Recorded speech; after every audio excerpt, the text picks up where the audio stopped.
Hello everyone, my name is Sumit Ahuja and जैसे कि आप सब जानते हैं टैक्स ऑडिट सीजन आ चुका है। कईयों के टैक्स ऑडिट ऑलरेडी हो चुके हैं, कईयों का टैक्स ऑडिट अंडर प्रोसेसिंग चल रहा है, कईयों का डेटा अभी तक आया नहीं है।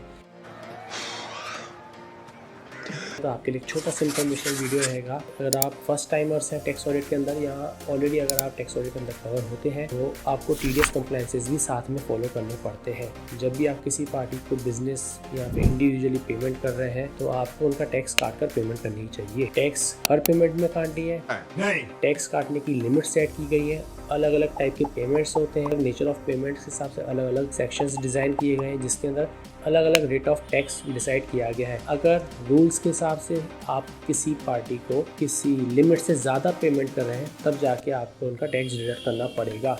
फॉर एग्जांपल, अगर आप किसी को इंटरेस्ट या ब्याज 5,000 रुपये से ज़्यादा पे कर रहे हैं तो आपको 10% के हिसाब से उनको टैक्स काट कर पेमेंट करनी रहेगी। वैसे ही आपको ध्यान रखना है कि अगर आप टैक्स काटना भूल जाते हैं तो जितना भी आपको सामने वाली पार्टी को पेमेंट करना था उसका 30% डिसअलाउंसेस आपकी इनकम में ऐड हो जाएगा और उसके ऊपर आपको टैक्स बताना पड़ेगा।